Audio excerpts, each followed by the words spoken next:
안녕하세요, 김호준입니다. 탄핵 심판일이 다가오자 박 대통령 변호인단은 특검 자체가 위헌이라고 주장하고 있습니다. 말이 안 되죠.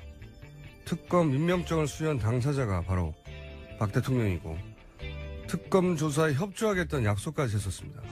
또 변호인단은 헌재에서 탄핵이 만약 인용이 되면 유엔사나 국제사법재판소에 제소할 것이며 국제사법재판소가 있는 네덜란드 헤이그에 현지 한인 변호사들과 소송을 준비 중이라고 했습니다. 실소를 금치 못할 말입니다. 국제사법재판소는 국가 간 분쟁을 다루는 것이죠. 박 대통령이란 국가와 헌법재판소란 국가 간의 분쟁이 났나요?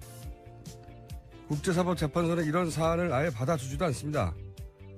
네덜란드 헤이그에서 활동 중인 현지 한인 변호사 누가 국제사법재판소에서 특정 국가의 탄핵 결과를 다시 심판해준다고 했답니까? 이런 건 주장이 아니라 구라라고 합니다. 아무리 구라를 쳐도 좀 말이 되게 쳐야죠. 김어준 생각이었습니다.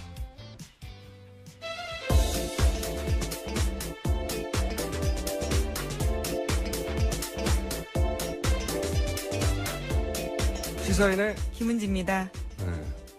국제사법재판소. 네네.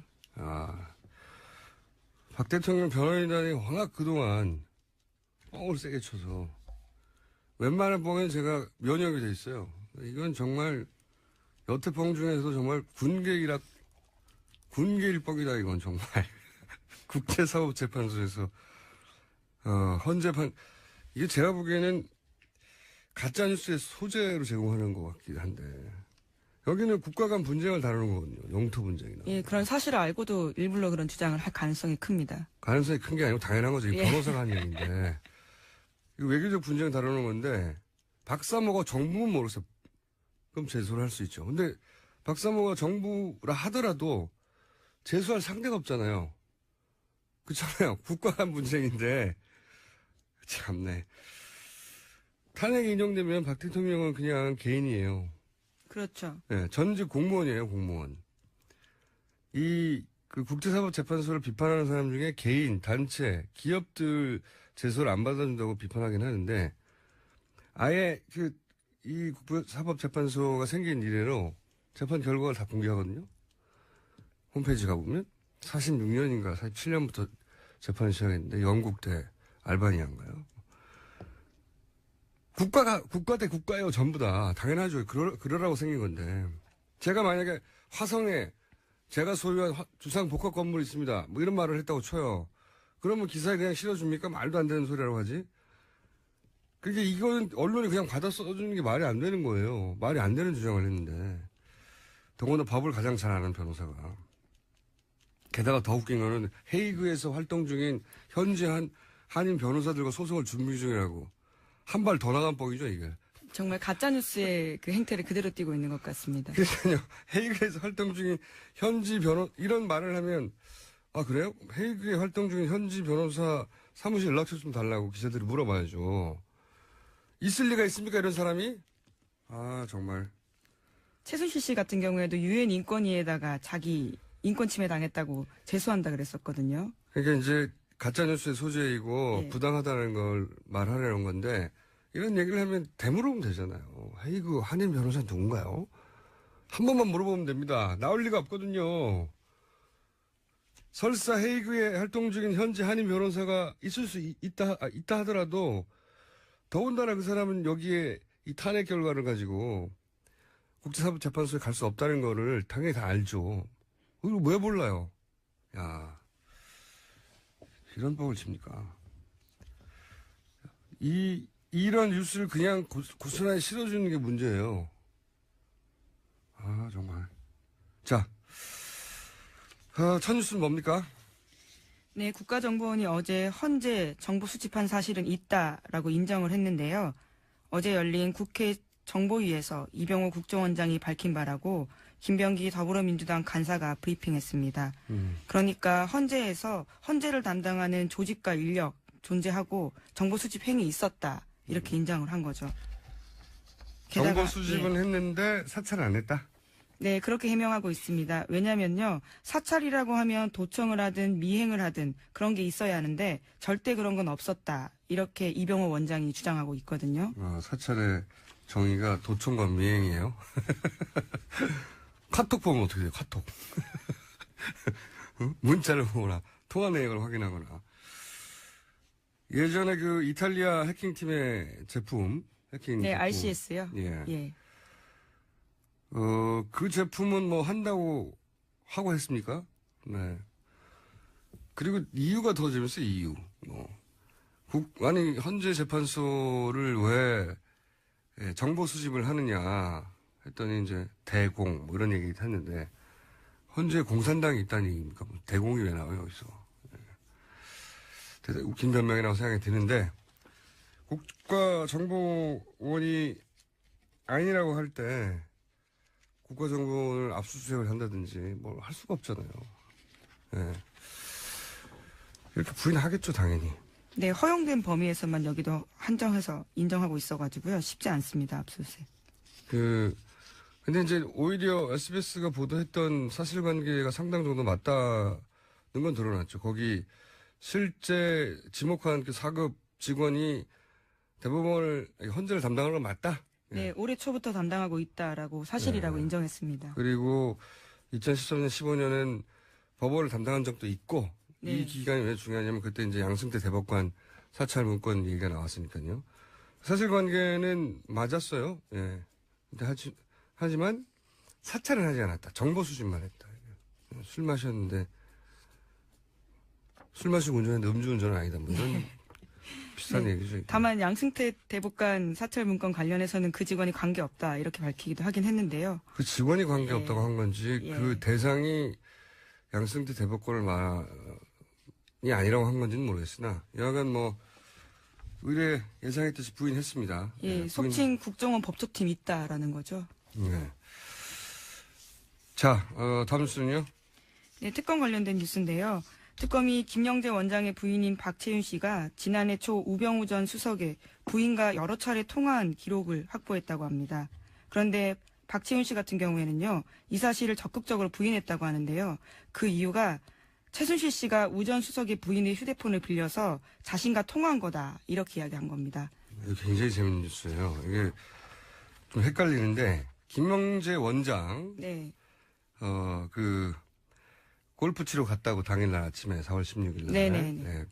4월 16일 날 비선 시술의 혐의로 지목을 받았던 김영재 원장의 부인 박채윤 씨 휴대폰 통화 내역을 보니까 거기에 우병우 전 민정수석 전화번호와의 통화가 있는 거죠. 그래서 특검이 우병우 전 민정수석하고 통화한 거 아니냐 그랬더니 아니다 하고 자기는 절대 아니라고. 네, 자긴 그런 기억이 없다라는 거죠. 그런 그러면서, 기억이 예. 없다가 아니라 자기는 모른다는 거죠. 예. 모르고 나서 근데 왜 통화 기록이 있냐고 그랬더니 그때 마침 우병우 전 민정수석과 같이 있던 최순실 씨가 예, 부인과요. 예, 부인과 우병우 전 민정수석의 부인과 같이 있던 최순실 씨가 그때 그 부인의 폰으로 나한테 전화를 한 거다.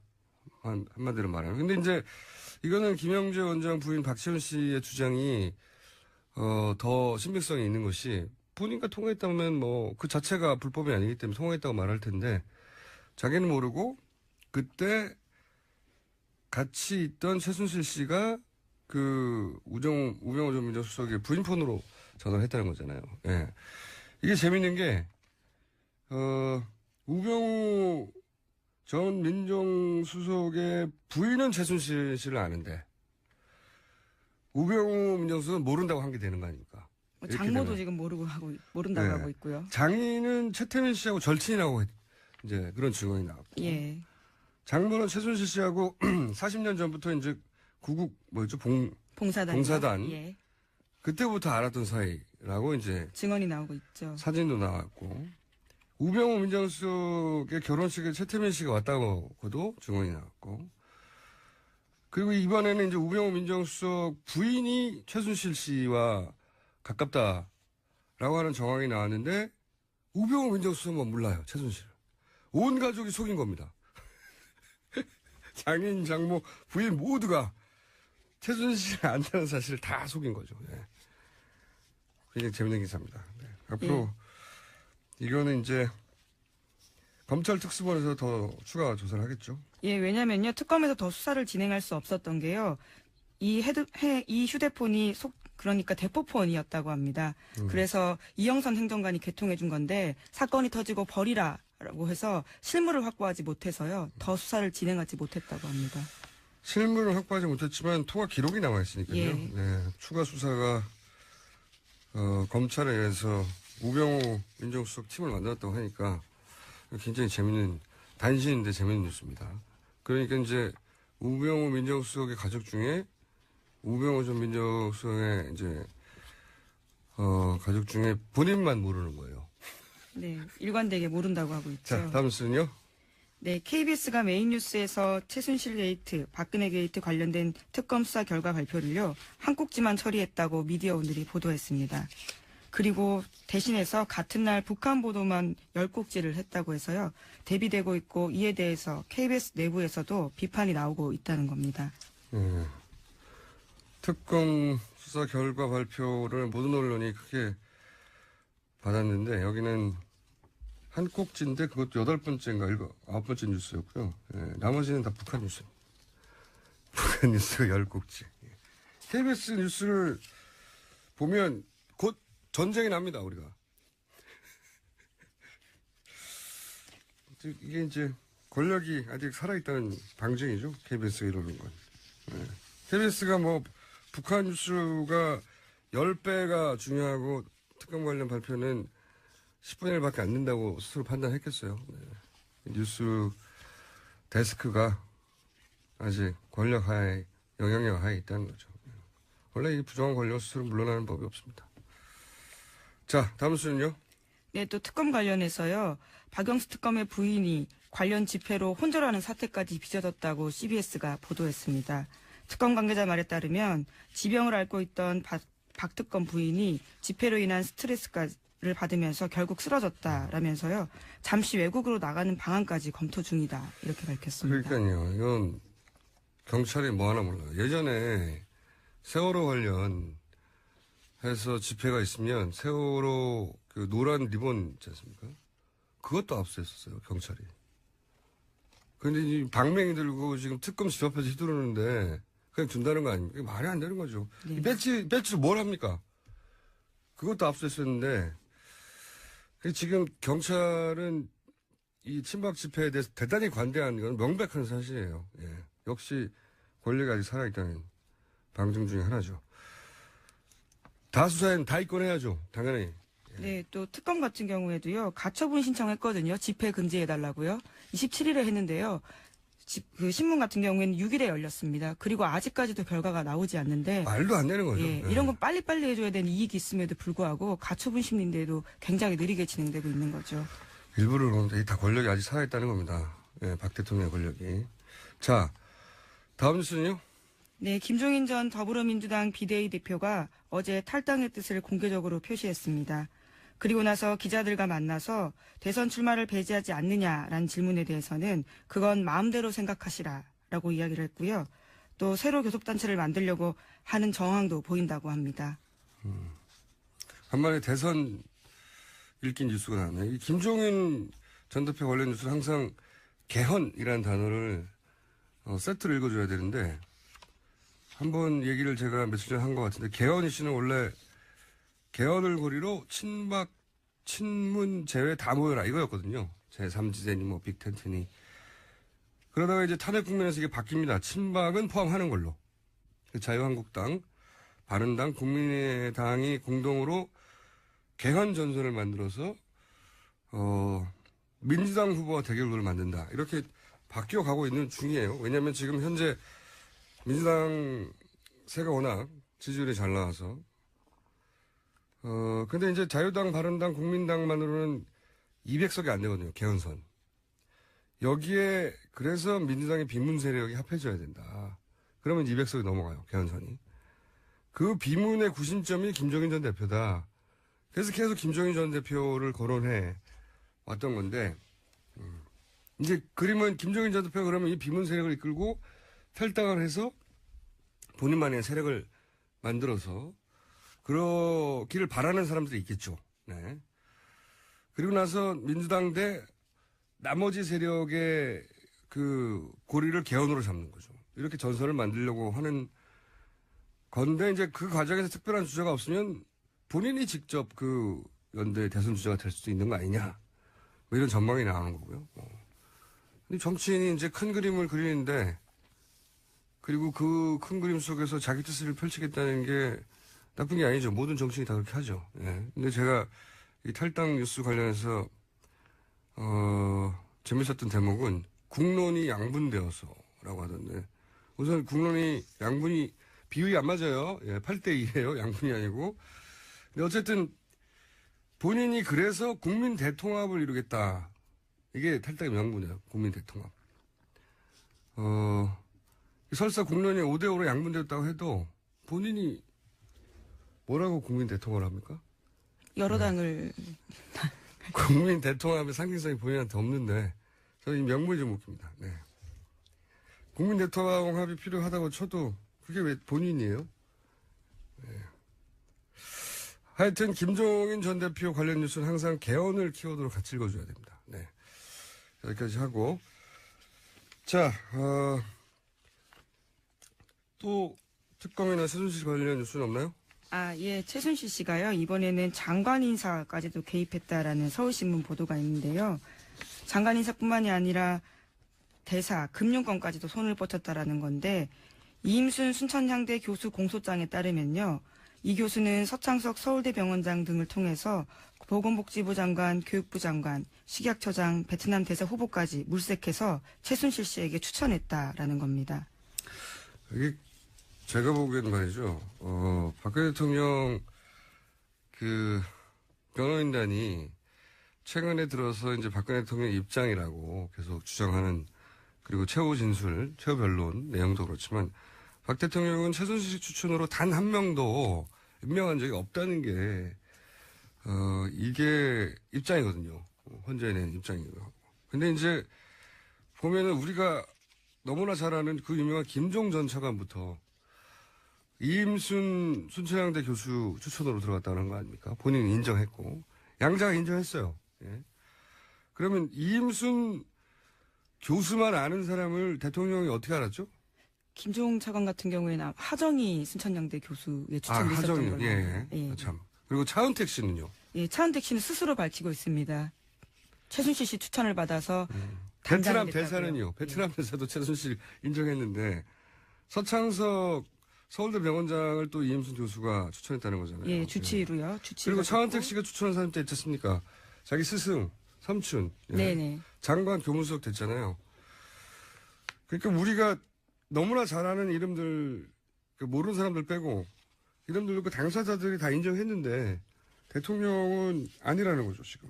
네. 심지어 대통령 말이요, 왔다 갔다 하는 게 정규재 TV와의 인터뷰에서 1월 초에 했었을 때는 문화 부분은 조금 있다. 이렇게 또 인정한 바가 있거든요. 말씀이 왔다 갔다 합니다. 네, 지금 뭐 대사, 장관, 금융권 인사도 어제 저희가 한번 다룬 것 같은데 그 독일에서 예. 신용장을 개설해서 무역회사한테나 주는 신용장을 개설해서 정유라 대출을 해줬던 그 양반을 위해서 그러니까 사기업의 인사에도 개입을 했다는 정황이 나왔잖아요. 네, 이상화 KB 본부장이죠. 또 있어요. KT 광고 담당자로 들어가 있는 사람들. 네네. 네. 이동수 신혜성 씨요. 그 사람들은 뭐 대사 장관급도 아니에요. 그냥 사기업의 광고 담당자인데 그걸 대통령이 직접 지목해가지고 그 사람들 취직시키려고 한 거 아닙니까? 예.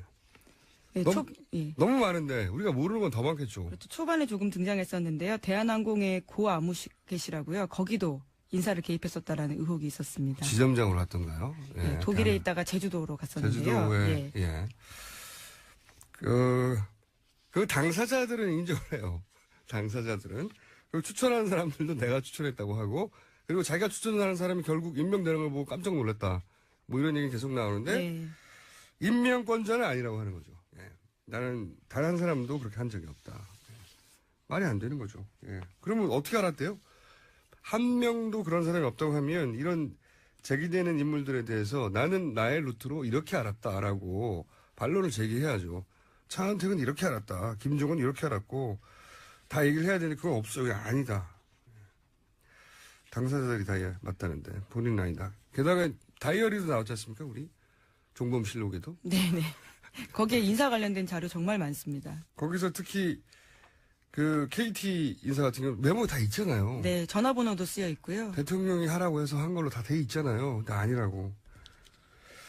자, 한 꼭지 정도 더 제목 스크린 할 수 있을 것 같은데 뭐가 있습니까? 예, 지난 6일 경기 오산공구 기지에요. 사드 발사대 2기가 사드. 예, 도착했습니다. 큰 뉴스죠. 네, 저희가 탈핵 국면이어서 사실 미루고 있는 중요한 아이템 중에 하나인데 사드는 이제 미국이 중국을 상대하는 데서 우리를 장기말로 활용하는 거죠. 활용하는 거. 저는 그렇게 바라봅니다. 중국 입장에서 바라보면 예전에 왜 케네디 시절에 구소련이 쿠바에다가 미사일 갖다 드리고 했잖아요. 그 쿠바 위기로 여기는 거예요. 중국 입장에서는. 바로 코앞에 다가오니까. 예. 바로 코앞에서 자신들이 미국에 대해서 가지고 있는 핵 견제 능력, 이거 약화시키는 장비가 오니까 중국은 이렇게 난리를 칠 수밖에 없죠. 예. 사드 관련해서 제 불만은 다른 거 다 떠나서 이게 북한이 미국까지 이제 미사일을 날릴 수 있는 대륙간 미사일을 ICBM을 개발하고 있고 그걸 탐지하려는 것도 중국을 견제하기 위한 사드인데 미국도 말하잖아요. 사드는 미국 본토 방어용이라고. 미 의회에서 예산 따낼 때 그렇게 보고해요. 본토 방어용이라고. 트럼프도 얘기하셨습니까? MD 시스템이라고. 미사일 방어 시스템이라고. 예, 예. 우리 국방부만 MD 시스템 아니라고 부득부득 우기고 있어요. 미국에서는 다 맞다고 하는데. 근데 이제 우리가 이걸 받아들여주면서 그 반대 급부로 미국으로부터 우리가 받는 게 뭐냐. 이게 있어야 될 거 아니에요. 예. 좋아. 국제 정치 역학적으로 이걸 받아줄 수밖에 없는데, 그리고 중국은 반발하는데, 우리는 이렇게 해야 할 무슨 군사적인, 외교적인, 또 뭐 경제적인 이유가 있어. 이걸 설명해 줘야 되는데, 마치 사드가 오로지 한반도만을 위한 것이라고 거짓말을 하니까, 저는 이게 제일 큰 문제라고 생각해요. 이런 손실이 있고, 이런 이익이 있는데, 이걸 따져봐라. 이렇게 말해야 되는데, 다 아니라고. 미국이 우리를 위해 설치해 주는 거라고. 말도 안 되는 소리죠. 아니, 사드가 우리나라만을 위한 건데 미군이 왜 자기 비용으로 설치합니까? 예. 네, 미국은 자기 이익이 없는 곳에 자기 돈을 안 써요. 말도 안 되는 소리인데 그런 얘기를 하니까 화가 나는 거죠. 예. 미국이 우리한테 이런 걸 요구했고 우리는 그걸 내주고 거꾸로 우리는 이걸 받는다. 그런 설명을 안 하니까 화가 나는 겁니다. 기본적으로. 이 얘기는 이제 탄핵 이후에 저희가 본격적으로 다뤄보기로 하죠. 자, 오늘 여기까지 하겠습니다. 시사인의 김은지였습니다. 감사합니다. 항상 나라를 생각합니다. 이혜훈의 나라 걱정.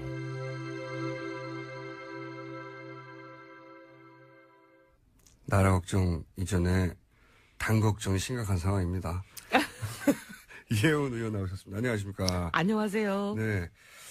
바른정당 분위기가 불안불안할 것 같아요. 헌재 판결이 난다 하면서 계속 안 저희가 나니까. 사실 어제 전까지만 해도 저 같은 경우는 네. 탄핵에 대해서 의심한 적이 없거든요. 단 한 번도. 예. 네. 뭐 1%도 의심한 적이 없는데 갑자기 어제 선고 기일이 미뤄지니까 네. 그동안 우리가 이런 일이야 설마 없겠지 했던 그 설마가 사람 잡는 거 아니야? 막 이렇게 좀 걱정이 돼요. 당내도 그런 분위기가 있어요? 예. 근데 그 설마가 뭐냐면 헌재 재판관들끼리는 네. 평결은 그냥 각자 자기 소신을 얘기하는 거니까 그거는 예. 뭐 만장일치가 될 필요는 없고 예. 표결로 몇 대 몇 하면 되는 거 아니에요? 네네. 그냥 6표만 넘으면 되는 거니까. 네. 아니 6표, 5표 어쨌든 3분의 2. 6표. 예. 뭐 7이 되든 8이 되든 네. 달라지는 거니까. 근데 이제 만장일치 합의를 이뤄야 된다는 게 선고 기일 지정이라는 거였잖아요, 원래부터. 네. 그래서 만약에 이제 대통령 측을 편들어주는 엑스맨이 있다면 네. 그 엑스맨들이 쓸 가장 좋은 전략은 뭐냐? 평결에서는 자기들이 아무리 반대표를 던져봐야 이거를 뒤집지 못한다면 선고 기일을 3월 13일 이후로 넘겨서 이정미 재판관이 퇴임하게 만들고 그래서 7명 체제를 만들면 탄핵을 뒤집을 수 있는 거 아니야. 만약에 엑스맨이 2명이라면. 혹은 이제 새로 임명될 재판관이 이제 지명이 됐으니까 새로 임명된 그분이 지명이 되려면 한 달 정도 한 달 걸리죠. 걸린단 말이죠. 그러면 네. 그동안 공전하는 거죠. 네. 그러면 이제 연기되는 거죠, 또 다시. 심지어 이제 새로 지명된 이 재판관에 대해서는 이제 주변에 지인들의 평이 뭐냐면 손해를 좀 보고 압박을 좀 받더라도 소신대로 하는 걸 본 적이 없다. 소신대로 하는 걸 본 적이 없다. 보통 그러니까 이제 앞문장을 보면 손해를 보고 압박을 받더라도 반드시 소신대로 한다에 아니 근데 그 지인들이 앞문장이- 그렇게 얘기를 해요. 뭐 사법연구소원 동기생이나 이런 사람들 몇 군데 전화해봤더니 늘 보면 누구랑도 이렇게 사이가 나빠지는 걸 원치 척을 않기 지지 때문에 않고, 예, 네. 척을 지지 않으려고 하기 때문에 특히 대세를 이제 추종해야 한다. 윗사람이든 자기를 추천한 사람이든 이런 사람들과 굉장히 잘 지내려고 하는 성격이다 이렇게 얘기를 해요. 그런 우려가 좀 있다. 네. 예.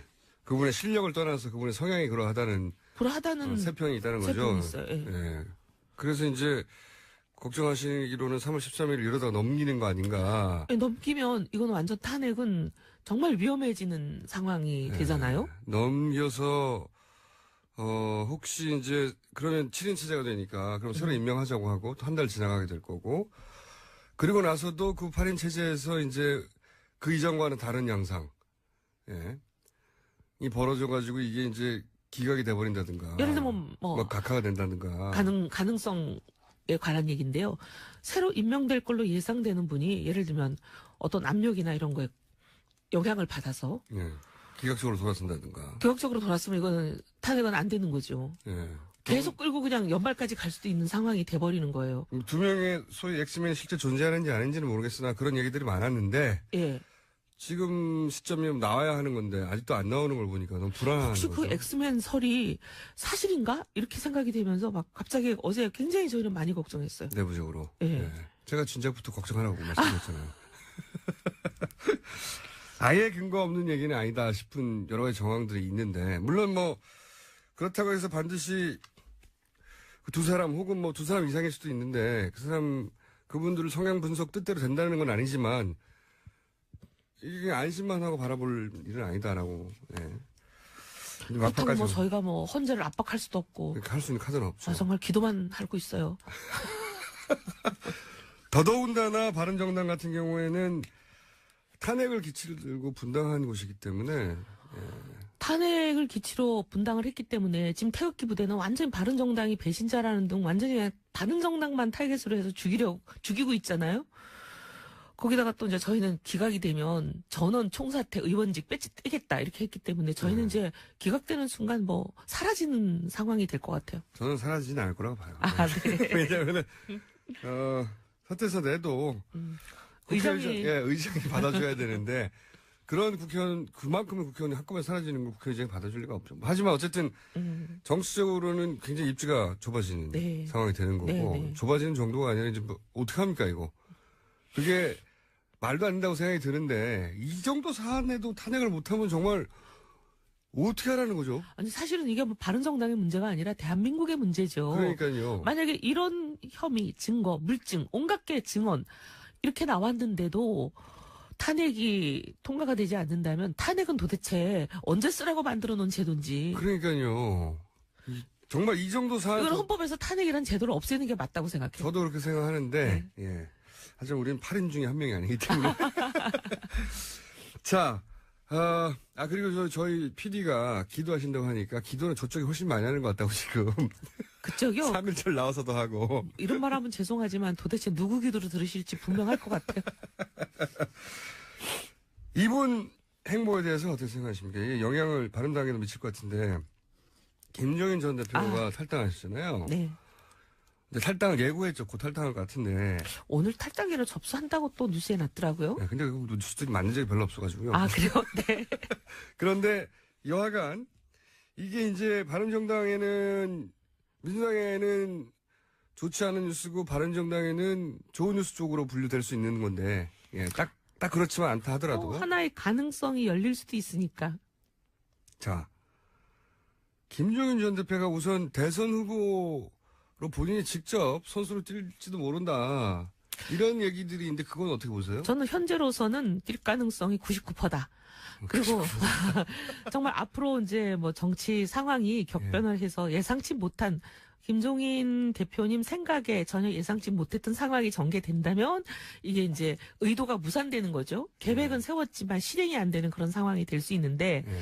그런 특별한 이변이 없으면 저는 실행하실 것 같다. 대선 주자로 출마하실 네, 거라고. 왜냐하면 지난 9월 달부터 벌써 예. 주변에 있는 분들 얘기가 나온다. 그리고 상당히 준비하고 있다. 뭐 심지어 어떤 분은 실탄도 준비하고 있다. 실탄이라 하면 자금. 네.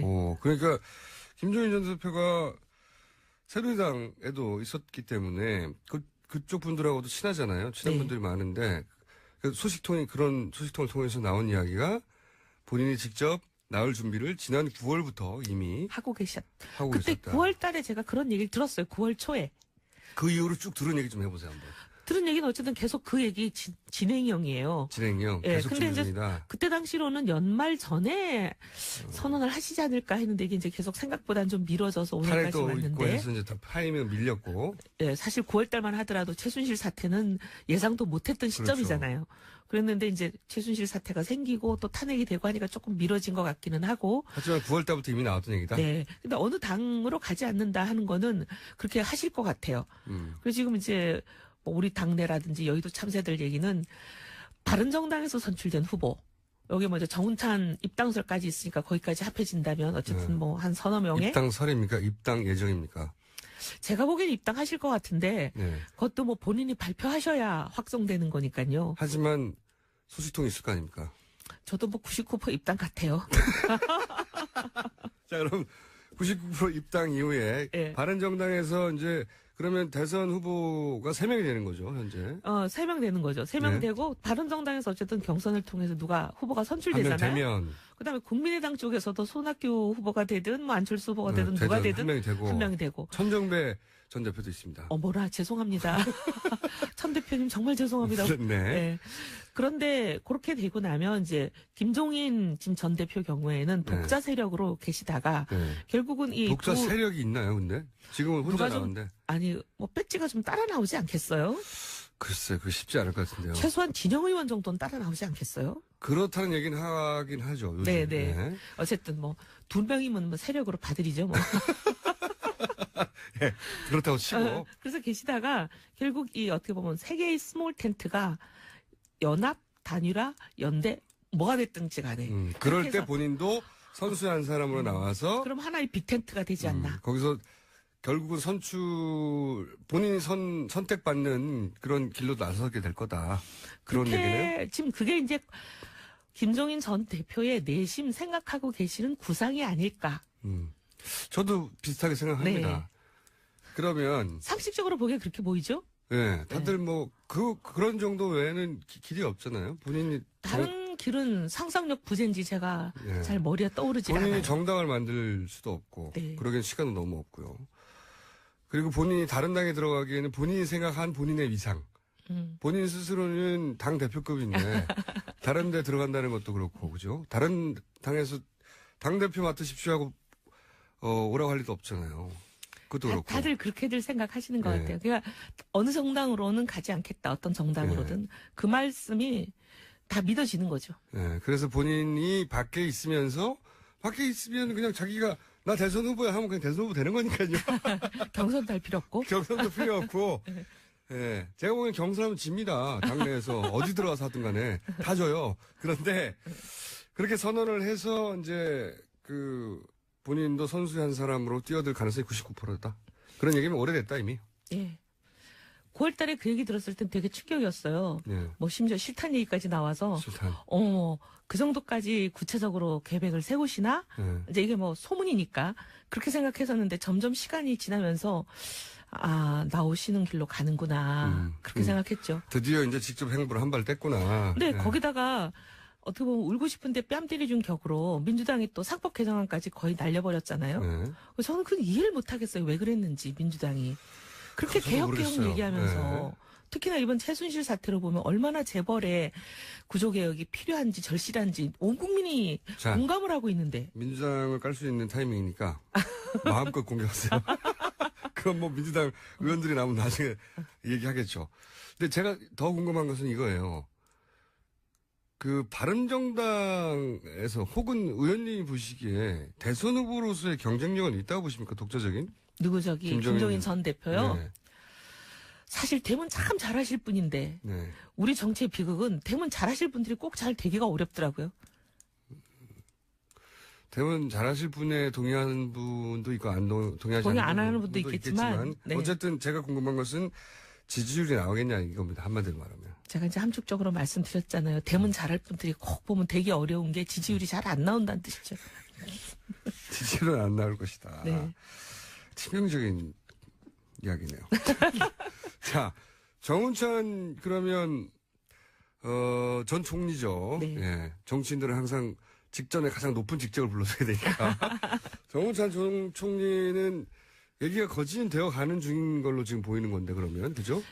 정찬 총리 입장에서도 선택지가 많지 않은 것 같아요. 그렇죠. 네, 왜냐하면 국민의당으로 감정적으로 틀어진 것 같고요. 아유 개문발차라고 얘기하는데 얼마나 모멸적이에요. 개문발차가 뭐예요? 원래 그쪽으로 가야 할 여러 가지 가능성을 마음이- 타진하고 계셨던 것 같아요. 저희 방송에도 나오셨는데 그때만 하더라도 국민의당으로 많이 기울어진 듯하게 얘기를 하셨는데 그 사이에 그때는 저희가 어떻게 보면 구애를 잘 안 했던 때거든요. 예, 절로 이제- 가겠거니 하고 있었구나. 아 근데 우리 사람인 줄도 모르고 그래갖고 막 창당하고 뭐 하는데 완전히 그냥 정신이 팔려가지고 그러고 있다가 이제 좀 정신을 차려서 정운찬 후보 정도면 우리랑 비슷한 길 아닌가? 우리가 영입을 하고 모셔오려고 노력을 해도 가능성이 있는 분이다. 이런 생각들을 이제 서서히 하면서 이 사람 저 사람이 많이 얘기를 한 것 같아요. 그래서 바른정당에 오시는 길이 살 길이다. 근접했군요. 네. 그래서 그런데 지금 문제는 말이죠. 정운찬 전 총리도 합류하게 된다 하더라도 현재 바른당 후보들이 너무 바닥이에요, 지지율이. 뭐 어쩌겠어요. 지금 나라가 완전히 양극단으로 양분돼가지고 양극단 아니에요. 8대2. 8대 많이 봐도 8대인데 8대인데 이제 제 얘기는 비중이 똑같다는 뜻은 아니고 양쪽이 갈라지긴 했다. 갈라지면서 네. 서로가 굉장히 극성스러운 사람들이 빨아당기고 있는 거잖아요. 그러니 중도가 이게 뭐 설 자리가 없어요. 양쪽이 다 땡겨가가지고. 지난 시간에 한번 말씀드렸지만 저는 그렇다기보다는 바른정당이 항상 그렇게 얘기하는데 80%에 부합되도록 바른정당이 명쾌하게 행동하지 못한 게 아닌가. 이걸 반반으로 해석한 거 아닌가 그런 생각이 들어요, 저는. 사실은 뭐 저희도 그런 점 인정합니다. 아니 근데 어쨌든 제가 궁금한 건 이거예요. 그래서 당내에서 우리 지금 기존 후보로는 안 되는 거 아니야? 이런 얘기 있잖아요. 아니 근데 그런 얘기를 한 분이 딱 한 분 계시는데요. 네. 전 좀 미련한 것 같아요. 아니 이거는 완전 딱 한 분 누굽니까? 자살골이죠. 아니 뭐 언론 검색해 보시면 바른정당 후보 교체론 검색해 보시면 딱 누군지 나오니까 제 입으로 얘기 안 하겠는데 한 사람의 얘기예요, 원래 출발이? 그분만 얘기하셨어요. 어쨌든 공개적으로는 마음속으로 그런 생각을 가진 사람이 또 있는지는 모르겠지만 네. 공개적으로 언급을 하신 분은 그분인데 근데 그분의 경우는 쟤는 정말 속상한 게 자살골이거든요. 그러면 예를 들면 이 후보로 안 된다 그러면 대체할 만한 다른 대안이 있을 때 얘기하는 게 현명한 거죠. 혹시 김종인 전 대표가 무슨 교감이 있는 분 아닙니까? 그분이 김종인 대표하고 가깝지는 않은데 네. 김우성 대표랑 오히려 가까운 분이죠. 네. 근데 김우성 대표는 안 나온다는 것을 거의 정하신 것 같거든요. 네. 그리고 제가 봐도 김무성 대표님이 지금 나오기는 쉽지가 않은 게 보수정당 후보 적합도 조사 이런 게 막 언론에 보도가 되잖아요. 네. 그런 걸 보면 유승민 의원이 거의 뭐 다른 사람 더블 스코어로 1등이에요. 맞아, 적합도는 높은데 지지율은 안 난 상황이죠. 그러니까 이제 보수 후보만 놓고 보면 그렇다는 건데 네.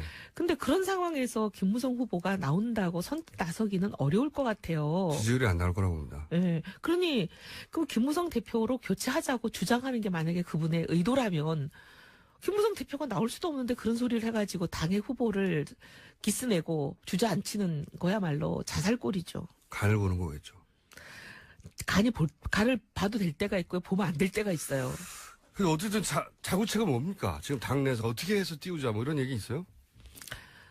저희가 이제 탄핵 이후에 지각 변동을 기대하면서 탄핵 이후를 많이 준비하고 있죠. 별 계획이 없는 것으로 지금 파악되고 있고. 특히 유승민 의원은 네. 뉴스공장에 안 나와서 안 뜨는 거예요. 여기 다 거쳐갔는데 왜 안 나오시나 몰라요. 아, 다 거쳐갔어요? 정말 한 거의 사람도 다 빠짐없이? 거쳐갔어요. 거의 다. 어머, 정말. 그래요? 전정배 전 대표님 죄송하고요. 아, 유력 주자들. 1% 이상은 거의 다. 1% 이상은 예. 남경필 후보도? 그럼요. 2번인가 어머. 3번인가 나왔는데요. 어머나, 그러셔요? 예. 제가 꼭 말씀드리겠습니다. 여기를 거치지 않으면 무망하다. 홍문표 의원이 그런 얘기를 했나요? 홍준표? 홍문종 참. 아, 누가 그런 얘기를 했죠? 뭐라고? 교체해야 된다고 후보. 아니요. 아니에요? 우리 당내에서 나온 얘기예요. 당내. 아니, 홍문종 의원이야 뭐 자기 당이나 잘할 일이지 1%도 안 되는 사람들만 모시고 계시면서 뭐 3% 넘는 사람 걱정까지 할 필요는 없는 것 같고. 이런 거 오지랖이 넓다고 하죠. 말 나온 김에 홍준표 도지사의 출마에 대해서는 떨떠름하십니까? 좀 이해가 안 돼요. 아니, 네, 우리나라가 그래도 명색이 법치국가고 하고 네. 새누리당 시절에 지금은 이제 자유당이 됐지만 새누리당 시절에 만든 당원 당규가 그대로 지금 자유당이 돼 있는 거잖아요. 네. 어쨌든 기소가 됐다. 기소가 됐다는 건 우리나라 검찰이라는 공공기관이 여러 가지 증거랑 모든 걸 수사를 해보니 이 사람이 있다고. 혐의가 네. 있다. 유죄일 가능성이 굉장히 많다.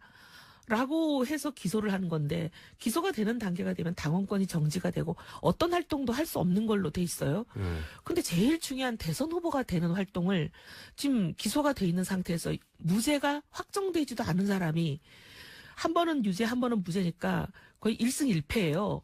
근데 나오겠다. 이건 좀 이해가 안 돼요. 네. 아니 뭐 거기에 대해서 본인은 뭐 여러 가지 할 말이 있다고 하는데 제 말은 뭐냐면 본인이야 할 말이 늘 많으시죠. 할 말은 정말 많은 분이죠. 심지어 탄핵 소추가 되신 분도 저렇게 할 말이 많으신데.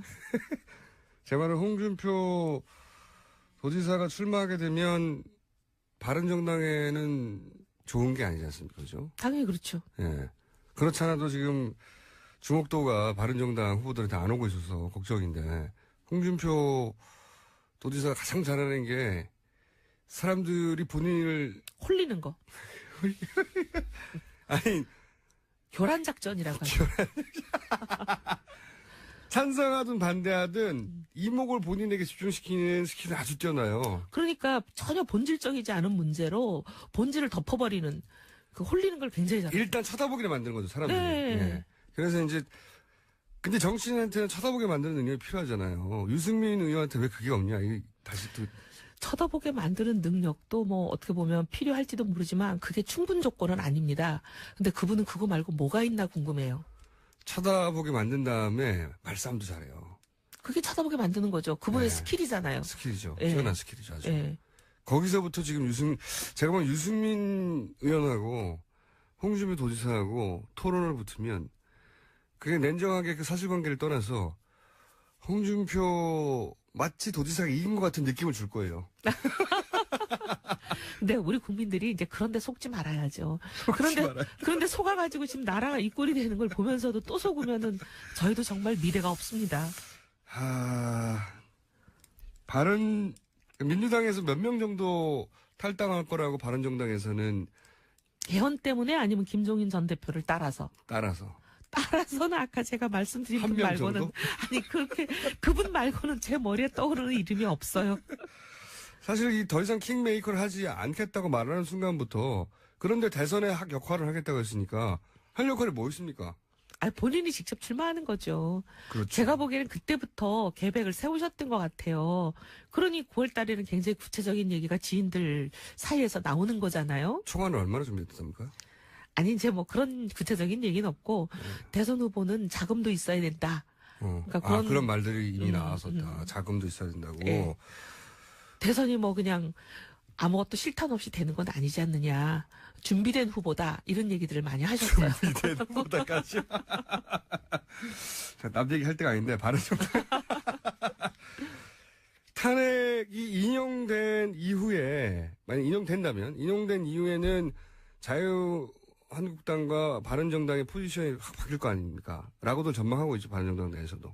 그렇죠? 저희는 그걸 기대하고 있죠. 왜냐하면 보수- 상식적인 사회라면 대한민국이 탄핵이 인용이 됐는데 소위 자유당이 설당이 있다면 그건 대한민국에 문제가 있는 거 아닌가요? 그래서 탄핵이 인용되면 틀림없이 어쨌든 양쪽 중에 힘이 이쪽이 더 셀 것 같아서 자유한국당을 지지하는 지지자들이 이제 일로 넘어올 것이라고 하는 기대를 가지고 있는 거죠. 그러기도 하고 탄핵에 찬성표를 던져놓고 지금 그 안에 있는 그분들이 거기 있을 수가 있겠어요? 아, 탈당도 할 것이다. 아니 자유한국당에서. 탈당을 안 하면 그분들은 왜 정치를 하는 탈당 거며? 몇 명 할 걸로 얘기되고 있어요, 지금. 왜냐하면 30몇 명이 지금 거기에 찬성표를 찍어놓고 앉아 계시는 거잖아요. 그러면 그 작업도 하고 숫자를 딱 있습니까? 계속 계산하면 66명이 찬성표를 민주당 그렇죠. 이외에서 찍었다고 생각이 되는데 예. 물론 일일이 확인한 건 아니지만 근데 문제는 그럼 우리가 32명이니까 적어도 저쪽에 더 많이 남아 있는 거 아니에요, 우리보다? 그렇죠. 예, 우리보다 더 많이 남아 있는 저분들은 도대체 뭔가요? 그러면서 지금 당론은 탄핵은 되면 안 된다. 그다음 대통령은 죄가 없다. 이런 식의 대세에 휩쓸려 가지고 그냥 가만히 계시는 거잖아요. 그럼 왜 힘이- 탄핵을 찬성하신 건지? 힘을 여전히 친박이 가지고 있다는 거죠, 당내에서. 네. 네. 그러니까 그분들은 거기에 계속 있으시면은 안 되죠. 정치 도의상. 그러면 그분들이 탄핵 인용과 함께 탈당할 거라고 전망 정도가 아니라 접촉이 있습니까? 접촉은 뭐 이제 개인들끼리 3, 4, 5 친한 의원들 통해서 우리가 언제 가야 돼? 언제 나오면 좋은 거야? 뭐 이런 얘기들을 하신다 그래요. 언제 가면 좋은 거야. 예. 그런 얘기가 뭐 있기는 하지만 그게- 구체적으로 뭐 그런 게 한 30여 명 된다. 아니 그런 접촉을 하는 사람이 30여 명이란 얘기가 아니라 접촉을 하는 사람은 몇 명인지 안 쉬어봤는데 예. 접촉을 해야 될 사람이 30 몇 명인 거죠. 그렇군요. 탄핵 결과에 따라서는 이제 확 바뀌겠군요. 확 바뀌기를 기대하는데 아 우리 대한민국이 제발 좀 이제 정상성을 회복했으면 좋겠어요. 자, 오늘 여기까지 하고요. 네. 탄핵을 위해서 기도 중이신 이혜훈 의원이었습니다.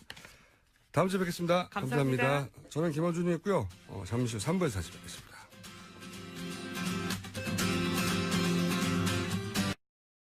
특검은 박근혜 대통령과 최순실 씨가 경제 공동체라고 발표를 했습니다. 이 두 사람의 관계를 제대로 이해하려면 시간을 한참을 거슬러 올라가야 하죠. 그리고 가족이 아니면 알 수 없는 내용도 많습니다. 해서 오늘 저희가 이분을 어렵게 모셨는데요. 조순재 녹취록으로 알려진 조순재 씨, 예, 최태민 씨의 의붓아들이죠. 장남 조용래 씨 스튜디오에 직접 나오셨습니다. 안녕하십니까? 네, 안녕하십니까? 네. 어려운 걸음 해주셔서 감사하고요. 우선 최태민 씨 가족 관계가 워낙 복잡해가지고 간단하게 그것부터 정리를 좀 해보죠. 아버지 조순재 씨가 최태민 씨의 의붓아들이죠. 네, 그렇습니다. 예. 여기서 의붓아들이라는 건 그 최순실 씨의 모친 임선희 씨, 네, 예, 본인에게는 할머니 되시는 거죠? 네, 예. 그렇습니다. 그러면 이제 최태민 씨와 재혼하기 전에 이전 혼인에서 낳은 아들 이렇게 되는 거죠? 예, 그렇습니다. 첫 번째 결혼하셔서 예. 낳으신 첫 번째 자식이고 첫 아들이에요. 장남이시고. 네네. 예, 관계가 그렇습니다.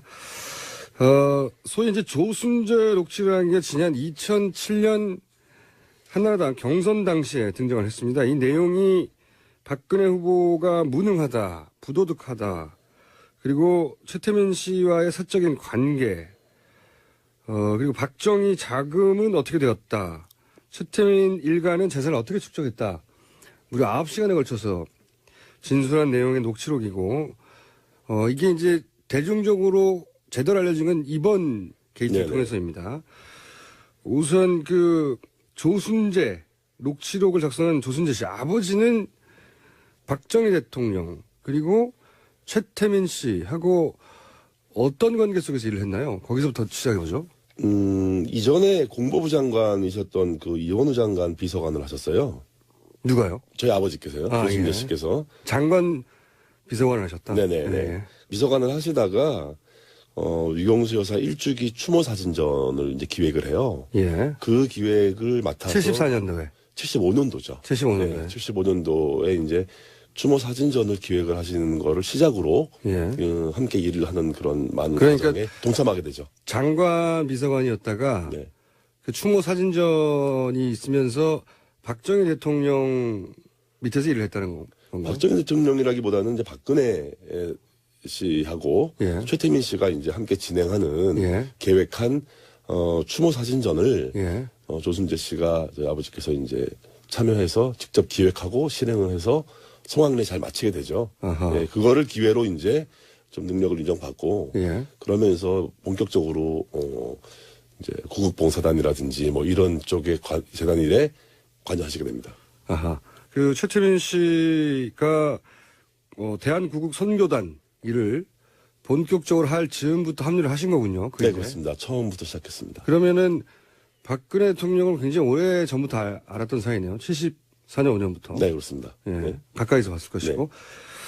자, 그렇게 맞게 돼서 이제 그 이후로 쭉 처음에는 구국 선교단으로 출발하셨고 그 이후에는 어떤 일들을 박근혜 대통령이 어떤 일들을 도맡아 하셨는지 좀 설명을 해 주십시오. 75년부터 이제 구국 선교단 홍보실장으로 일을 하셨고요. 홍보실장이요. 네. 그러면서 이제 많은 그 단체들이 생겨나죠. 뭐 여러 가지 봉사단들, 새마을 봉사단부터 예. 이런 많은 단체들의 일에 이제 개입을 하셔서 일을 진행하시고 예. 그러다가 이제 신군부가 들어오던 그 이제 박정희 대통령이 서거하신 이후에 79년 12월 26일. 예, 12.6 사태 이후에는 이제 공백이 생겨요. 예. 그러다가 84년도부터 영남재단, 84년도 영남재단. 예. 영남재단에 이제 전무로 내려가셔서 예. 대구에서 이제 일을 하시죠. 직책은 그러했고 실제 거기서 했던 일의 내용은 뭐였답니까? 재단 전체를 장악을 하고 예. 재단 전체를 실무적으로 관리하는 입장이었어요. 전체를. 네네. 영남대학교와 영남재단, 뭐 영남투자금융. 예. 그러니까 영남투자금융은 영남대학교가 1인 주주였던 예. 회사였고요. 그리고 알려지기로는 영남대가 당시에 재산을 빼서 최태민 씨에게 넘겨주고 뭐 이런 일들이 있었다고 네네. 그런 고발들이 있었는데 네. 그 내용도 좀 설명해 주시죠. 아마 제가 알기로는 이제 아버지 하셨던 일이 예. 최태민 씨에게 예. 최태민 씨가 원하는 일들을 예. 직접 실행을 해서 전달을 해주는 원하는 그렇게 일들은 여기서 이제 뭐 자금이든 뭐 인사권이든 뭐 이런 예. 전반적인 재단 관리 업무를 총괄 관리를 했었기 총괄했다는 때문에 거죠. 네. 예. 거기 자금도 들어가 있는 거죠. 네, 그렇겠죠. 네. 제가 듣기로는 아버지 최태민 씨가 가장 후회했던 일 중에 하나가 박정희 전 대통령의 그 돈을 최태민 일가에게 옮긴 것이다. 네네. 라고 이야기한 적이 있다는데 이게 내용이 어떻게 되는 겁니까? 그러니까 기본적으로 아버지는 자기가 기여한 부분이 예.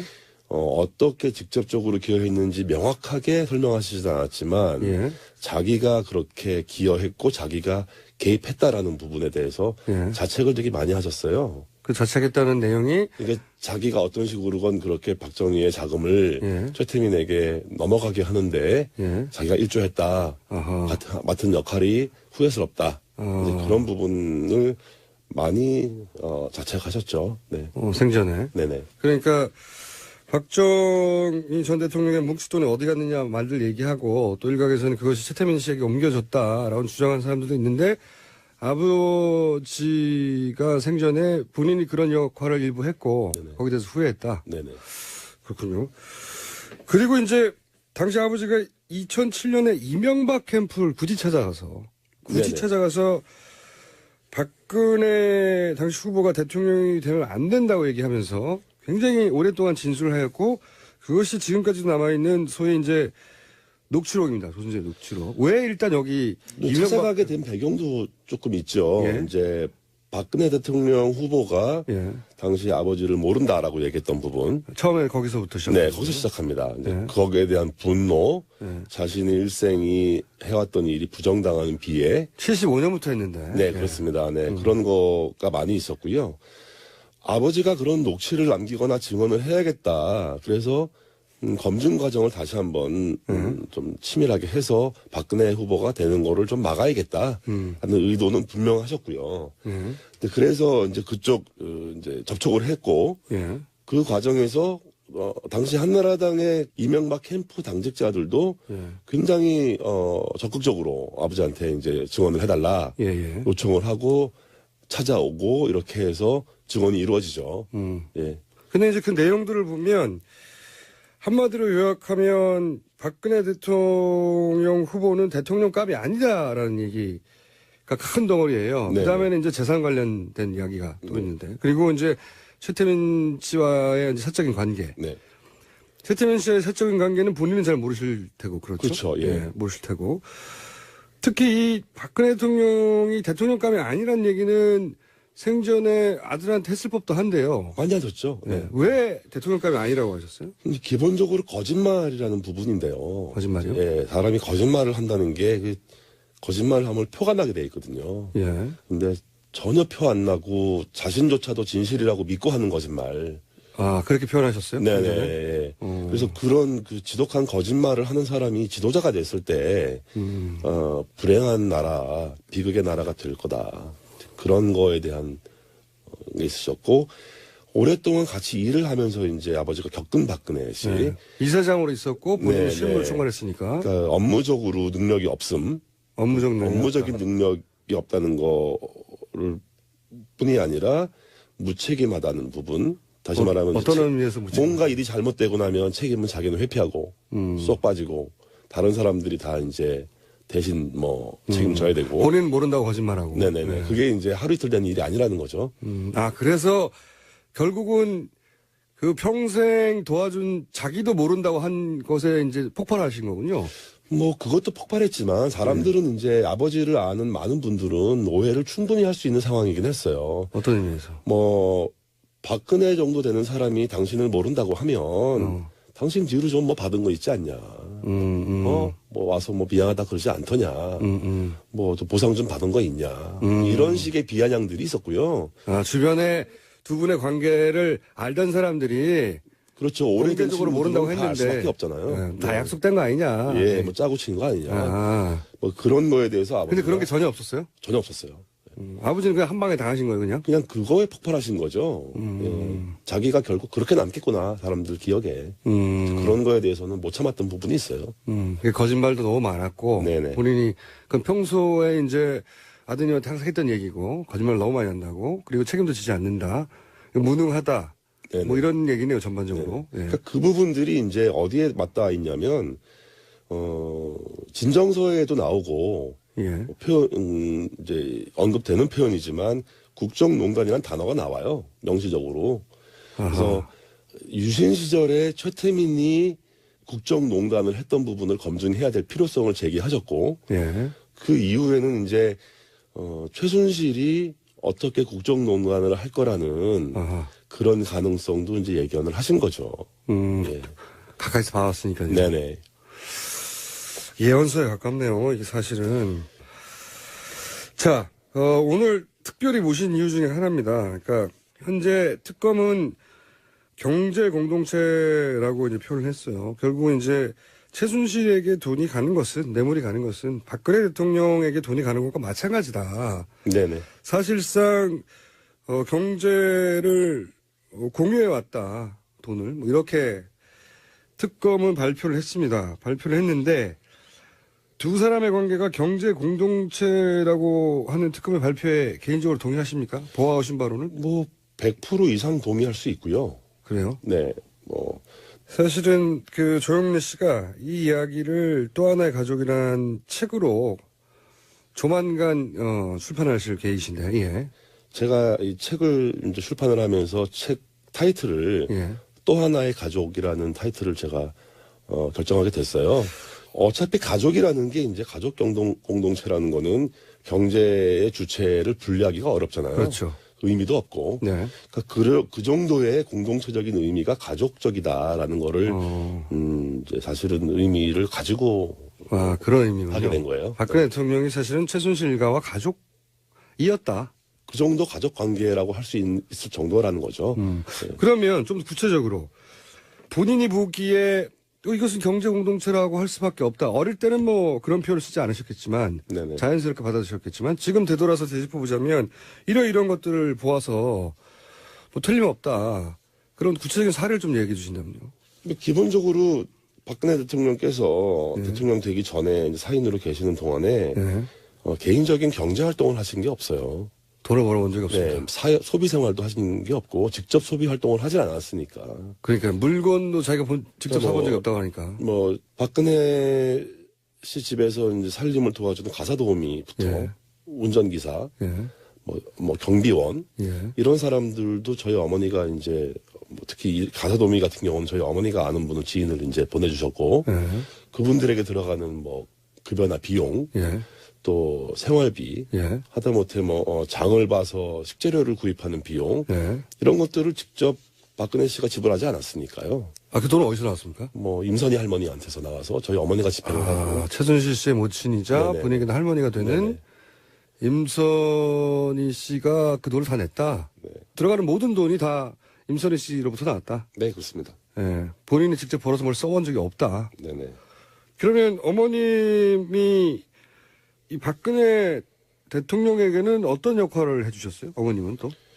그러니까 뭐 아까 말씀드린 대로 가사 도우미도 저희 어머니가 이제 결정을 해서 보내주신 분을 이제 믿고 예. 이제 오랫동안 한 12년, 13년 이 정도를 이제 일을 해주신 분이 계세요. 예. 그리고 이제 어머니는 자주는 아니라고 하시지만 이제 가끔 박근혜 씨 집을 방문을 해서 예. 가사를 좀 챙겨드리고 예. 또 건강 관리도 좀 챙겨드리고 건강 관리를 했다는 건 어떤 의미입니까? 뭐 많이 몸이 안 좋으시고 뭐 아프고 그럴 때는 이제 주사를 좀 놔주시고 아, 그래요? 어머님이 네. 주사를. 어머니가 간호사를 오래 하셨어요. 아, 그러셨구나. 네. 그 시절부터 병원을 가기보다는 이렇게 주변에 그냥 비선 의료에 도움을 그러니까 받는 외부에 노출되는 생활을 좀 많이 꺼렸던 것 같고요. 예. 그리고 이제 믿을 수 있는 사람들과의 관계에서 많은 것들이 이루어지고, 그러다 보니까 이제 외부 활동을 안 하고. 그러면 어머님이 간호사 출신으로 뭐 주사도 놔주고 지금 요즘 한참 문제가 된 이런 뭐 영양주사 같은 것도 놔주고 네네. 각종 그 시절부터 그렇게 주사를 맞으셨군요. 자, 그럼 또 한 분을 또 여쭤보지 않을 수가 없는데 이제 임선희 씨가 돈을 다 줬다. 생활비가 뭐고 그렇게 알고 계신데 할머니인 임선희 씨와 그러면 박근혜 대통령과의 관계는 어떻게 설명할 수 있습니까? 어떤 관계였습니까? 뭐, 그야말로 가족 같은 관계고, 딸처럼 챙기고, 보살피는, 예. 그렇게 이제 저희는 알죠. 경제적으로 후원뿐만 아니라. 네네. 그럼 예를 들어서 지금 언론에 보도되기로는 국회의원 선거 나갔을 때 네. 그때는 최순실 씨가 아니라 임선희 씨가 생전이었기 때문에 임선희 씨가 오히려 그런 역할을 주도적으로 다 했다. 지금 최순실이 하는 것으로 알려진 뭐 후원이라든가 도와준다든가. 뭐 이제 그 부분은 경제적인 어떤 영향력을 임선희 할머니가 가지고 계셨을 때고. 그때는. 네. 예. 그러면 그때는 경제권을 할머니가 가지고 있을 때요? 그렇게 알고 있어요. 그때까지는. 사실상. 사실상 그때까지는 그렇게 알고 있고, 이제 그때 무렵부터 이제 많이 넘어가겠죠. 나이가 있으시니까. 네네. 근데 이제 어쨌든 그때까지는 할머니가 주도적으로 이제 행사하고 관여하실 수 있었고. 그러면 예를 들어 선거에 나갔을 때 필요한 선거 자금 같은 경우는 그 역시 할머니가 챙기셨나요?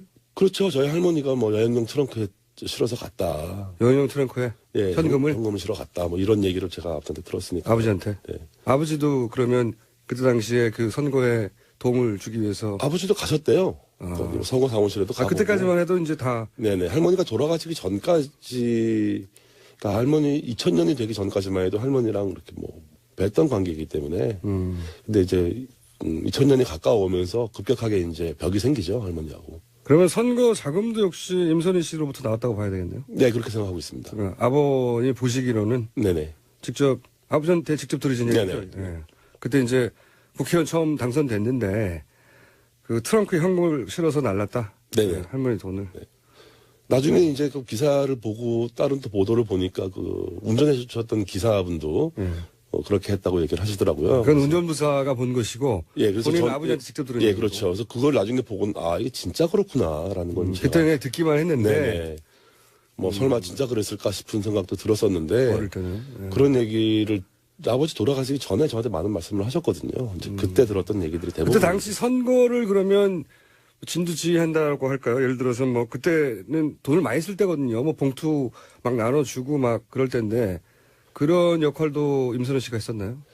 뭐 저희 할머니가 기본적으로 손 크신 분이기 때문에 예. 뭐 그런 역할을 하셨다면은 뭐 부족하지 않게 주지 않았을까. 그렇군요. 그리고 특검에도 참고인으로 나가셨죠. 네네. 최근에. 특검에서는 어떤 걸 물어봤고 어떤 내용을 진술하셨어요? 이제 할머니 재산 관련해서 재산 역시. 예, 뭐 이제 차명이 어떻게 형성돼 있는지 그 많은 차명을 사용했던 사람들이 이제 대부분 가족 관계에서 그러니까 먼 친인척까지 다 예, 동원됐다고요? 다 동원됐기 때문에 그 중에 이제 어떤 사람들과 관계를 파악할 수 있냐, 알고 있느냐는 거. 아, 이 사람들이 누구냐? 네네, 주된 질문이었고요. 이름들이 너무 많이 네, 나오니까. 제가 뭐 모르는 건 모르고 아는 건 안다고 말씀드리고 본인이 아는 이름도 등장하던가요? 예, 있었습니다. 네. 그런데 이제 그분들이 이제 차명으로 그런 재산을 관리하거나 그 사람 이름으로 되어 있었다는 거죠. 말하자면. 네네. 그렇습니다. 근데 이제 본인이 모르는 이름도 많이 있었고. 예, 예, 예. 그렇군요. 그 차명 관련을 확인해 주러 가셨군요. 그러니까 임선희 할머님 중심으로 해서 할머니의 친인척 관계, 최태민 씨도 관련이 있겠지만 친가 외가의 친인척들이 쫙 있던가요? 뭐 거의 망라돼 있다고 봐도 무방할 것 같고요. 뭐 깜짝 놀란 건 저희 외조부님 이름도 나오니까 외조부님요? 예, 사실은 연결고리가 없거든요. 아하. 저희 외할아버지가 저희 친할머니의 그 차명 관련에 연결될 가능성은 없는데 네. 어떻게 보니까 저희 외할아버지 이름도 나와요. 그래서 야 이게 그 당시에 아버지가 진짜 무슨 짓을 했었던 건가. 저 스스로도 좀 의아하죠. 그런 역할을 아버지가 하셨군요. 네네. 그리고 나서 아버지는 그런 식으로 그 박정희 전 대통령의 재산을 사실은 세탁이죠, 일종. 세탁을 해서 이렇게 합법적으로 차명으로 뿌려놓은 것에 대해서 후회하셨다, 나중에. 그러니까 그 전체 과정 어느 한 부분만 개입하셨다고 보기는 사실 어렵고요. 네. 좀 큰 맥락에서 보면 전 과정에 개입을 하셨는데 그 전체가 후회스러운 거였겠죠. 네. 그러셨구나. 예. 아버님 돌아가신 게 아쉽네요. 지금 사실 살아계셨으면 누구보다도 정확하게 본인이 직접 하신 일이니까. 아버지가 살아계셨으면 대통령 되시기 힘들지 않았을까. 힘들었지 않았을까 생각하죠. 그렇겠군요. 그 초기 75년부터 시작해서 그 전 과정을 다 함께 하셨으니까. 네네. 그리고 뭐 총괄도 했고 당연히 그 속에는 자금도 들어가고 네네. 그리고 지금 말씀하셨듯이 외조부까지 등장할 정도로 그러니까 뭐 양가 최태민 씨도 결혼을 워낙 복잡하게 해가지고 친척이 많지 않습니까? 양가 모든 족보를 놓고 이렇게 다 뿔뿔이 재산을 차명으로 숨기거나 했을 가능성이 높겠네요. 그렇게 보고 있습니다. 네. 개인적으로는 뭐 그런 심증이 많죠. 그러면 지금 특검이 확인했다고 하는 뭐 한 2,700억도 그게 다가 아니라고 생각되시겠습니다? 특검이 끝나고 검찰로 수사가 넘어갔잖아요. 예.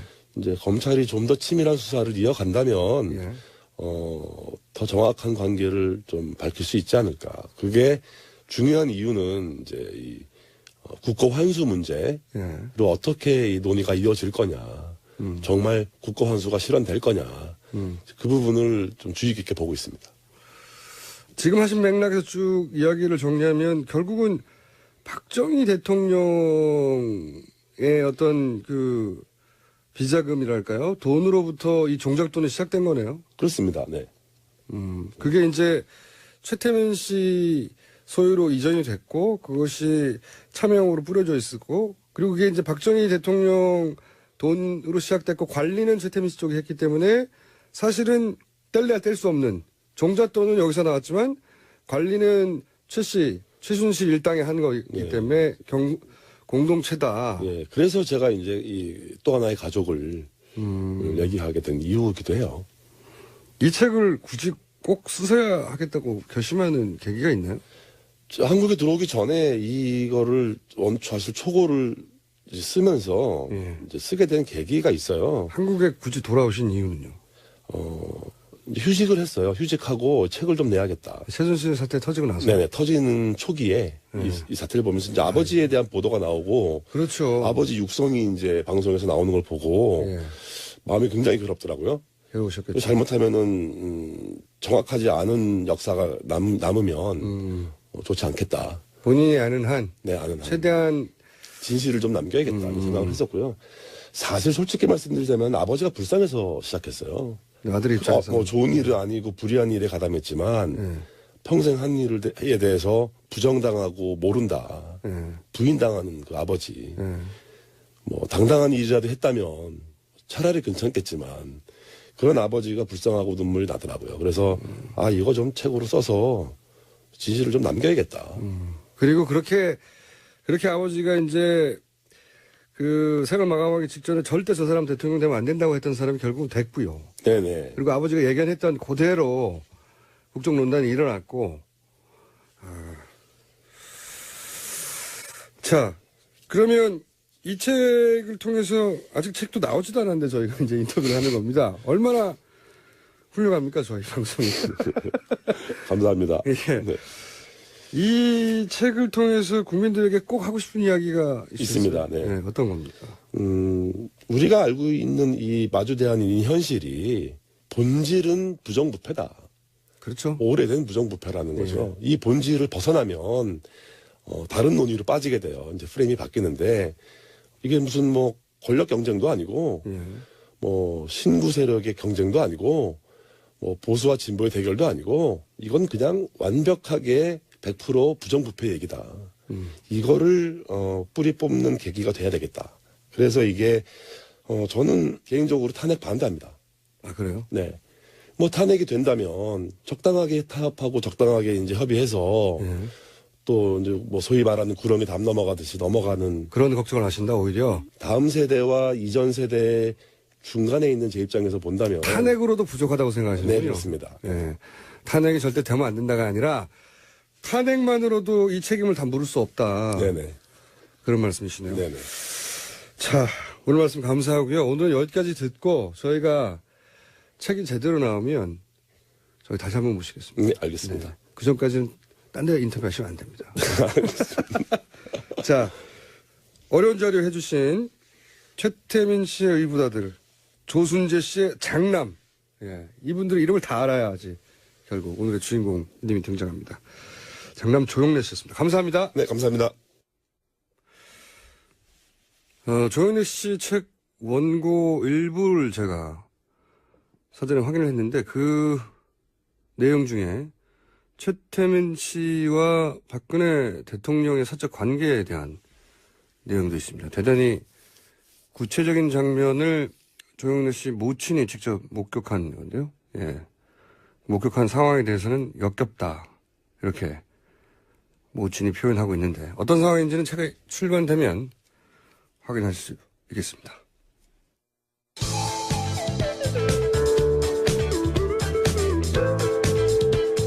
법 없이도 살 사람 김어준입니다.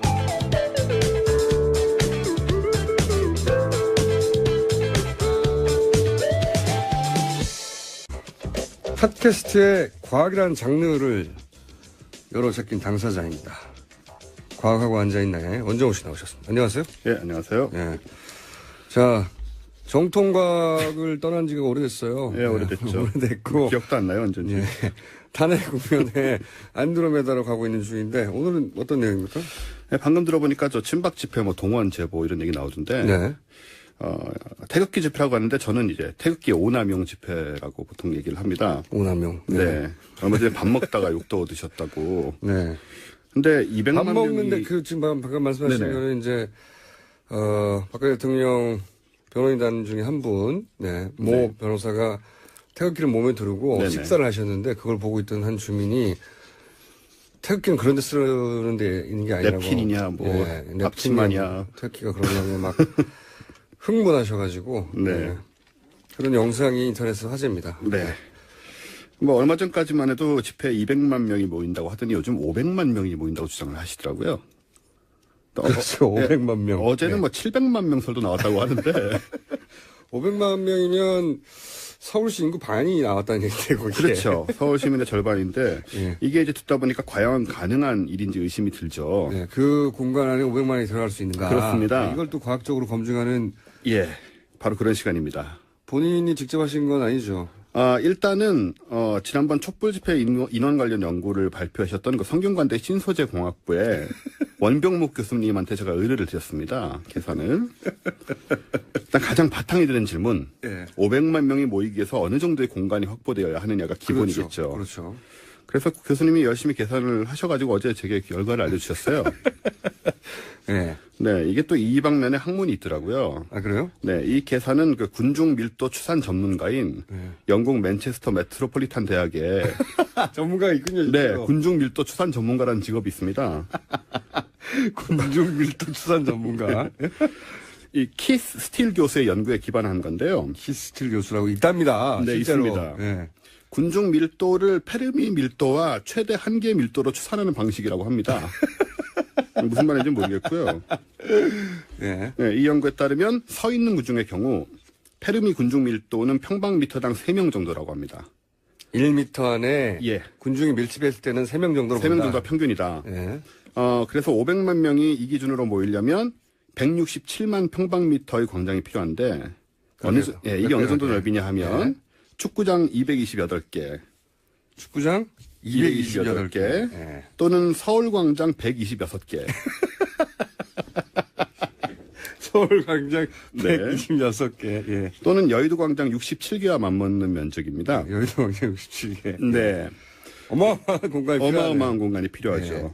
사실 사람만 서 1평방미터에 있다고 쳤어요. 네, 사람만 서 있다고 치는 거죠. 네. 근데 1평방미터라는 게 1평이 아닙니다, 이게. 그렇죠. 예, 1m, 1m 공간이니까. 사람이 이게 바짝 붙어 있는 정도예요. 상당히 바짝 붙어 있는 경우인데, 이 키스 스틸 교수의 그 최대 한계 밀도는 네. 평방미터당 5명이래요.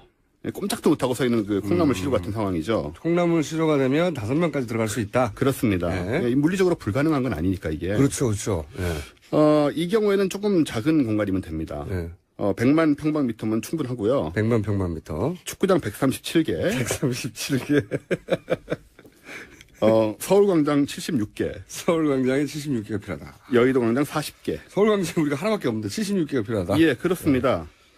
그래서 원병목 교수님은 이제 500만 명이 모이는 집회가 그 지역에서 불가능하다고 정리를 해주고 계십니다. 그건 너무 당연하네요. 네. 서울광장 하나밖에 없는데 76개가 이어붙여서 빡빡하게, 그러니까 이거는 1m 안에, 가로 세로 1m 안에 5명이 서 있다는 거거든요. 거의 만원 버스에 가까운 상태죠.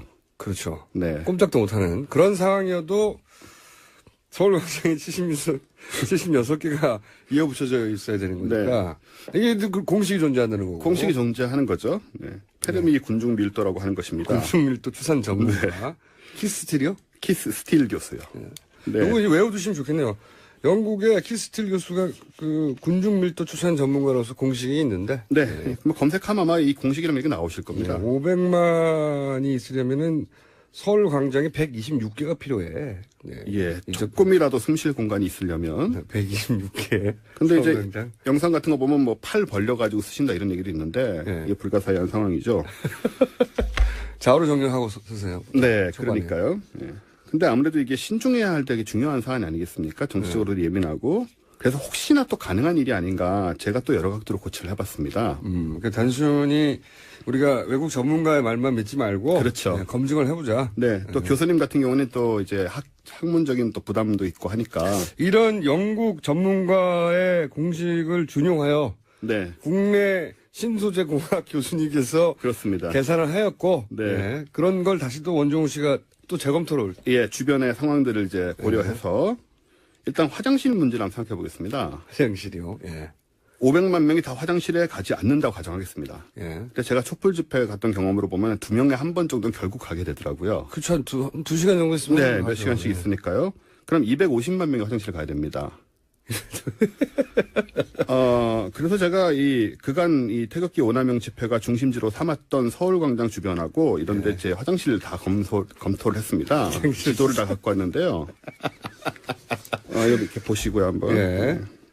자, 개방 화장실, 지금 네. 집회가 했을 때 서울시에서 이제 화장실을 개방하라고. 그렇습니다. 왜냐면은 이런 문제가 크게 발생하니까 개방하라고 요구를 했어요. 네. 그래서 보통 왜 이제 건물에서 화장실 못 쓰게 하는 경우가 많은데. 많죠. 이곳들은 개방된 곳이고 그 개방된 목록이 있어요. 목록이 있습니다. 그 목록을 서울시에서 공개를 했거든요. 여기 되니까 네네네. 사용하시라고. 네. 그게 50곳입니다. 50곳. 예. 네, 사실 여기가 다 합치면요. 서울광장과 시청역 주변에 9개, 서울광장과 을지로 입구 쪽에 12개, 그리고 좀 북쪽으로 올라와서 세종대 사거리까지 하면 16개 더 있습니다. 예. 요것만 합치면 이제 태극기 오남용 집회의 근거지 주변에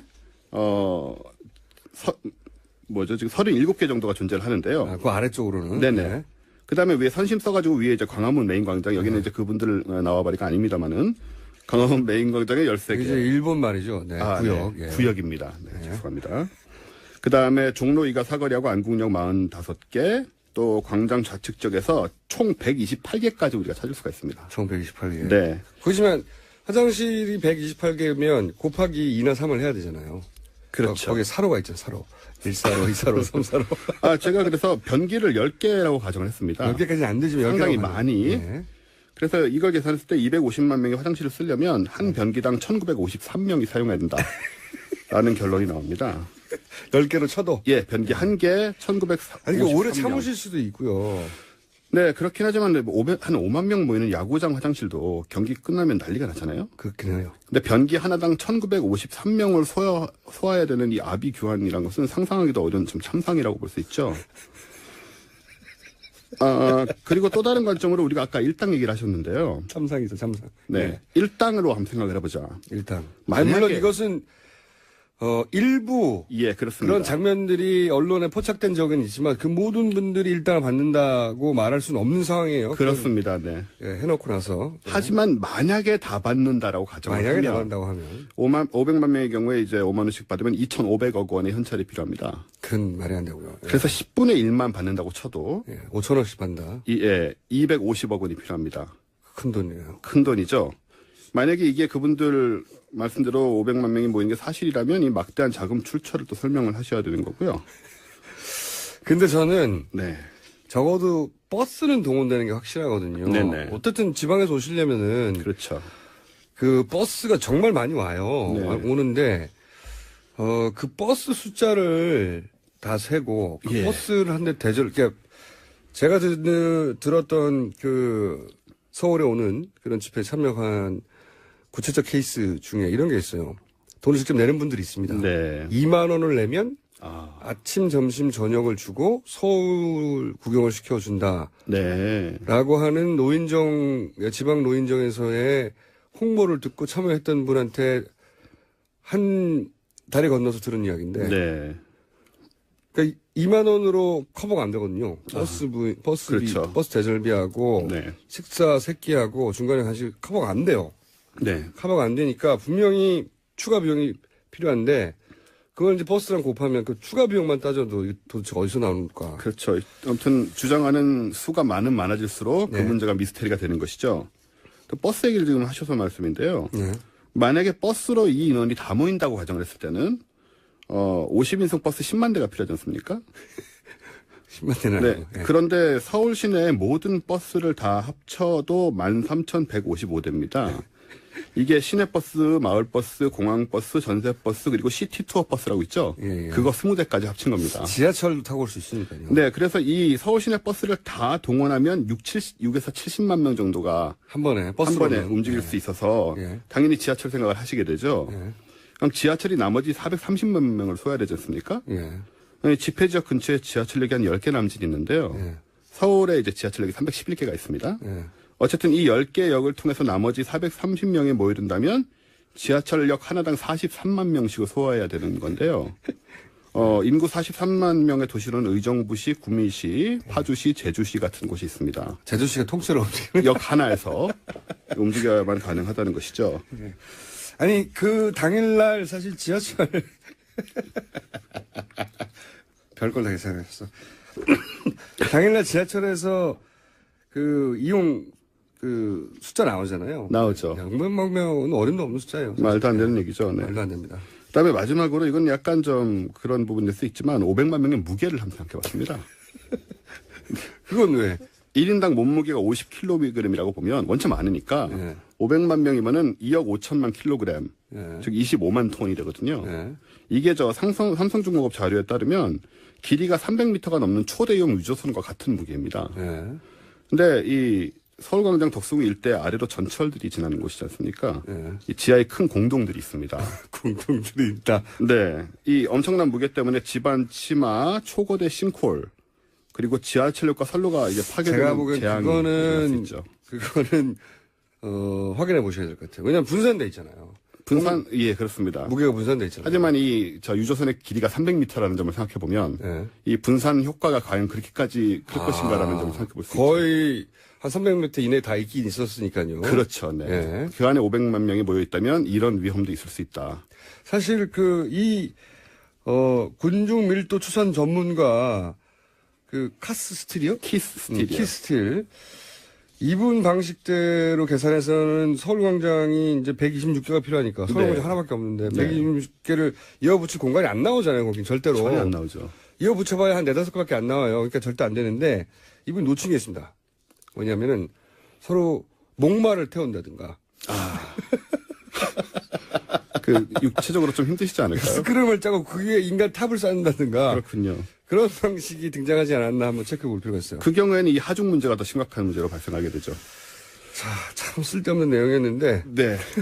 정리를 하겠습니다. 예. 거의 끝나가니까. 그래서 500만 명이 모이는 거는 물리적으로 불가능하다고 결론 낼 수밖에 없고요. 그건 말이 안 되고요. 근데 만약에 그게 가능하다고 하면 이게 지금 인류 역사상 500만 명의 인파가 모인 적이 한 번도 없더라고요. 제가 확인해 보니까. 그럴 수가 없어요. 말씀하셨잖아요. 그런 예. 정도의 공간이 나오지도 않고요. 500만 명을 한 번에 모으는 건 과거에는 당연히 불가능했고. 네. 왜냐면 그 사람들을 모으려면은 그 정도면은 과거에는 한 나라의 인구거든요. 네, 네덜란드 인구가 좀 될 그렇습니다. 거예요. 옛날에 뭐 아마. 적벽대전이니 그 300의 페르시아 군대를 봤자 예. 100만 명, 200만 명이거든요. 예. 그래서 이걸 만약에 했다면은 인류 최초의 쾌거가 되는 거라서 증거 자료를 가지고 기네스북에 등재를 하시면 국위 선양할 수 있는 기회라고 생각이 됩니다. 500만 명보다 인구가 작은 나라가 많습니다. 많습니다. 예. 그 나라 인구를 다 모았다는 거니까. 이렇게 말하고 싶은 거겠죠. 500만 명이라고. 지난번 촛불 집회에서 100만 명 그랬었죠. 100만 명 모였다고 했을 때 그때는 실제 지하철을 이용한 고객 수가 100만 명에 도달했죠, 거의. 그 경우는 과학적으로 거의 뒷받침이 됐었죠. 500만 명은 아니다. 네, 이 경우는 신화라고 전설이나 신화라고 얘기하고 싶습니다. 과학이 아닙니다. 단순하게 생각하시면 돼요. 서울광장 126개니까 126개를 지도에서 쭉 이어서 붙여보시면 네. 서울역을 지나서 용산 가까이 갈 겁니다, 아마. 자, 제가 보기에는 이 과학하고 앉아있네가 아니라 계산하고 앉아있네로 바꿔야 돼요. 네. 프로그램 제목을. 앞으로 계산할 일이 또 등장하지 말아야 될 텐데. 네, 다음 주부터 이런 얘기 안 할 수 있었으면 좋겠습니다. 자, 지금까지 원정호 씨였습니다. 예. 저는 김어준이었습니다. 당연히 내일 또 뵙겠습니다. 안녕!